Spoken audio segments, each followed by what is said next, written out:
Hey guys, and welcome back to my channel. My name is Ashley, and if you're new here, I like to talk about crime, creepy, and unbelievable stories. Now, today's video, I kind of want to try something new, a little bit of a different format. I want to do like a top 5 series, and I guess the topic will change every time I do one of these videos. So, for example, today's video, if you've already guessed by the title, it's going to be the top 5 strange disappearances in national parks. Now, for example, other ones could possibly be top 5 strange UFO encounters or top 5 unsolved mysteries, etc., etc. So if you guys are interested in that sort of series format, let me know in the comments below, or even just hit the like button. That will give me a really good feel and vibe on whether or not this is something that you guys would want to see. All right, so before we get into today's story, of course, just sending you guys a quick reminder to check out my TikTok. I have a much larger platform on there and it keeps growing every day, which I am extremely thankful for. So if you guys want more short format content, I post on there 1 to 3 times a day. Definitely check it out. I will link it in the description box for you guys. All right, so let's get into today's video. So like I said, we're going to talk about the top 5 strangest disappearances in national parks. Now, if you guys are a fan of the missing 411 phenomenon, this will be a very familiar topic to you guys. And it's definitely a topic of interest that is big for me as well. I find this extremely fascinating. Very curious and interested to know what could potentially be causing all of these people to just simply vanish, almost as if they were basically plucked out of thin air and never to be seen again.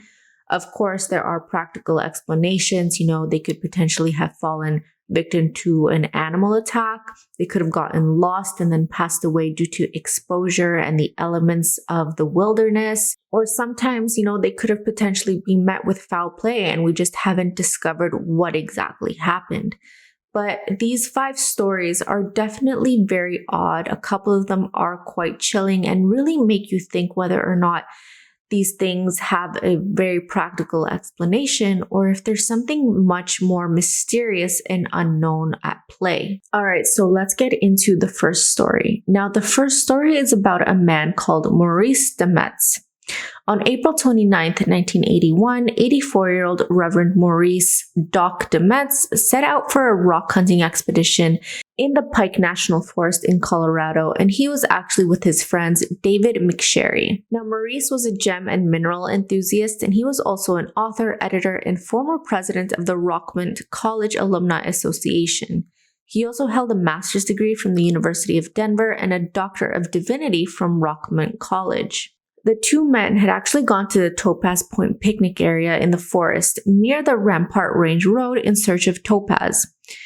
His friend David left Maurice to dig at a sandy pit nearby the road while he worked on his own area, his own excavation site, which was approximately 50 yards away. About 15 minutes later, he returned to check on Maurice, but that's when he realized that there was absolutely no sign of him. There was also no sign of a struggle or injury at the site, but Maurice's tools were also missing. The thing is, David knew that it was simply impossible for Maurice to really have gone anywhere or even walk for an extended period of time because it was said that he had a very bad knee and basically at this point he could barely walk on his own. David starts looking for Maurice and he ends up flagging down a passing car, and he also contacts the local police. Of course, an extensive search was done over the next 5 days, but there was absolutely no sign of Maurice. And the strangest part of this entire search is that the dogs were unable to pick up on any sort of scent,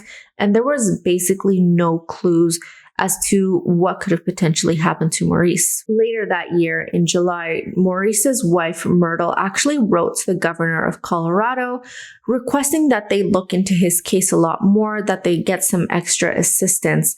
And she said that her reasoning behind this was because she suspected that her husband could have potentially met with foul play. The governor responded and approved all of this extra search, this extra help, and there were even helicopters sent out to the search areas, a lot of land rescue teams as well.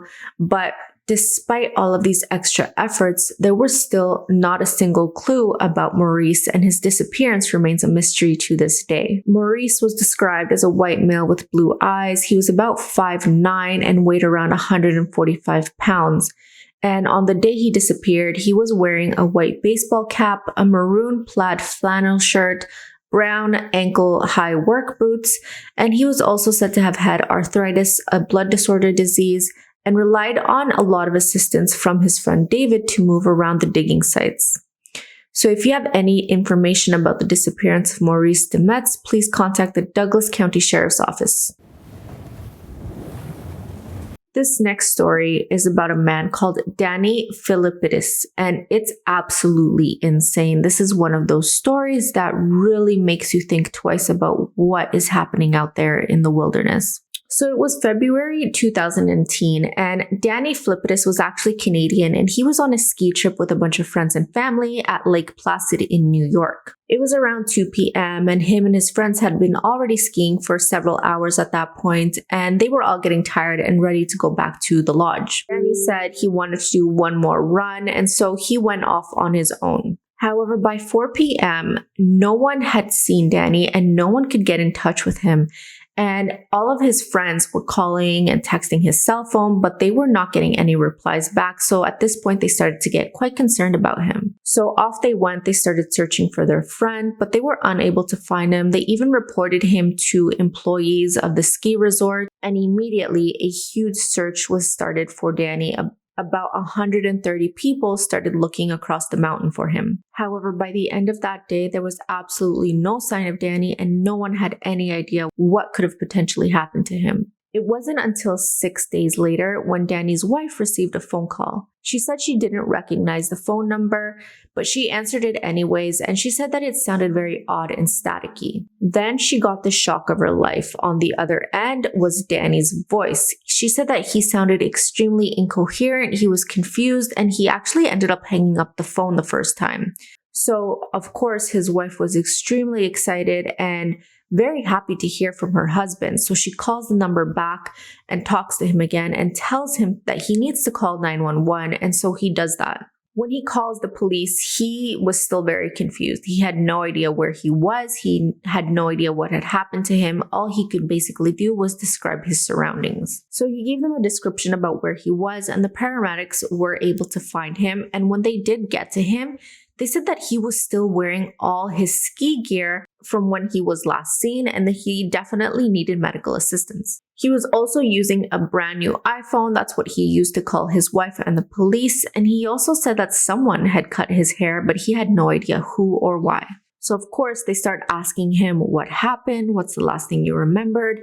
And he said a very interesting story. He said that the last thing he remembered, and at this point was when he finally snapped back to reality, was that he was with a truck driver telling him that he was in Utah. The driver was kind enough to actually help Danny out and ended up dropping him off in Sacramento, California, which was approximately 3,000 miles away from where he had disappeared. He then said after he had gotten dropped off, it took him about a day to finally remember his wife's phone number, and luckily he happened to have just one single credit card with him, and that's what he ended up using to buy his new cell phone. He was then dropped off at an airport terminal near the car rental depot, and then he said that he couldn't remember how he got there other than the portion with the truck driver, and he had absolutely no idea what day it was either. Of course, the police tell him how long he had been missing for and that his friends and family were looking for him and were extremely concerned about his whereabouts. And at that point, he was said to have gotten extremely emotional and overwhelmed. However, at this point, no matter how hard he tried to understand what had happened to him, he just could not put the pieces back together. And a leading theory in this whole situation is that Danny could have potentially been kidnapped and then put behind a big rig truck. However, no proof of this has ever resurfaced. A secondary theory is that Danny could have potentially hit his head while he was skiing and then went into a state of potential memory loss that caused them to do very out of character things and then potentially sent him on this cross-country tour. However, Danny is unable to remember anything that happened, and it just seems like we'll probably never know the truth, and neither will him. Our third story goes to a woman named Ruthanne Rupert. It was August 2000, and Ruthanne was known to be a very seasoned climber and hiker. She had actually traveled to Yosemite National Park for a vacation. Her plan that time was actually to join a backpacking group that was set to travel 30 miles across the park, but unfortunately, due to an eye infection, she ended up missing the group tour. So of course she was extremely disappointed, but she was already there, so she wanted to make the most out of her trip. So she ended up renting a cabin in Curry Village, which is a popular area of the park known for its scenic views and outdoor activities. On that same day, she was seen shopping and stocked up for supplies for her entire stay. That was the last time Ruthanne was ever seen. And after that, she basically just vanished without a single trace. When people searched her cabin, they were able to find that she left behind all of her supplies and all of her belongings, which made people think that she did not intend to leave, that she didn't leave on her own accord, and that something must have happened to her. Her family also swears that there's no way Ruthanne would have done anything to harm herself either. Of course, a large search was done for Ruthanne, but like the other cases, absolutely no clues were ever discovered. It wasn't until 8 years later, in 2008, that Ruthanne's backpack was discovered stuck in a drainage area in Fireplace Creek, which is about 8 miles away from Curry Village where she was staying. No one has any idea how her backpack ended up there. Her body was never discovered in the area either, so that entire clue was a dead end, and it still is a very big mystery in her case. So if you have any information about the disappearance of Ruthanne Rupert, please contact the Yosemite National Park Rangers or the National Park Service. Our fourth story goes to Stacy Ann Aras, and I've seen quite a lot of people talk about her disappearance just because it was very strange and very unlikely to have happened because she was with a lot of people. So this story takes us to Yosemite National Park, where Stacy Ann Aras went missing in 1981, and she was just 14 years old. She was on a group tour, and she was actually with her father and 6 other tourists, and they were staying at the Sunrise High Sierra Camp. So as the group was exploring, Stacy wanted to go to a different area near a lake to take some photos, and she actually asked her father to go with her, but he declined, so a man that was also on the tour with them agreed to go with her. He was an elderly man named Gerald Stewart. Her father said, okay, sure, no problem, but come back soon. So both of them ended up going towards this area where Stacy wanted to go take some photos. So as they're walking along the path, the elderly man, Gerald, ends up stopping while Stacy continued on not too far ahead of him. However, after waiting for a bit, Gerald said that Stacy just never came back. So he returned back to the campsite and asked other people if they had seen Stacy. Maybe she had taken a different route back to the campsite. However, no one had seen her, and it quickly became an issue when they figured that Stacy was now missing. A massive search was done for Stacy the very next day. There were 3 helicopters, there were 2 dog searches, rescue teams, and close to 100 people searching for her in the area. Despite the extensive search, the only trace that was ever found of Stacy was the lens cap of her camera that was discovered. There were no signs of an injury, there was no signs of a struggle. And to everyone, including her father, it just seemed like it was very unlikely that she would just simply walk off on her own. And an important fact about this is that Stacy was wearing flip-flops, so it's very unlikely that she would have decided to go hiking on her own wearing very uncomfortable shoes and impractical shoes for the environment that they were in at the time. After her disappearance, Stacy was never seen again, and we have absolutely no idea what happened to her. Our next story goes to a man named Michael Ficery.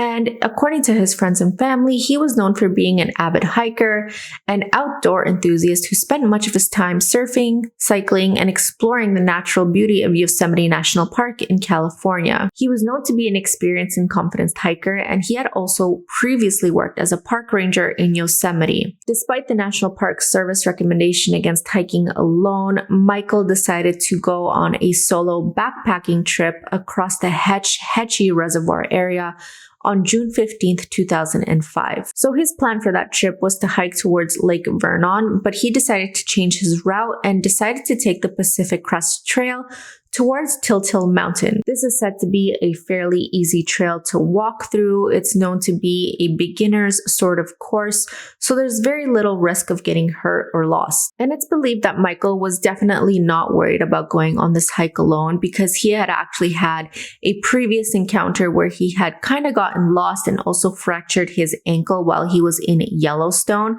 But because he was experienced and knowledgeable in the outdoors and hiking, he was able to crawl his way out and get help. When Michael failed to return home after his permit had expired, that's when his family got extremely nervous, and a day after he was expected to return, they started to wonder if he had gotten hurt or lost and reported him as missing. A massive search was done for Michael. They even involved the United States Marines and other rescue teams, but despite an extensive search effort, there was absolutely no trace of Michael found. Eventually, there was a clue that surfaced, and it was his backpack, and it was actually discovered containing a map, water, and a camera, but no other clues. Michael's family does believe that he likely got lost or potentially injured himself, but they do find it quite odd that even though he did disappear 16 years ago, it's very odd that his body has never been discovered. Regardless of what did happen to him, his family is still searching for him,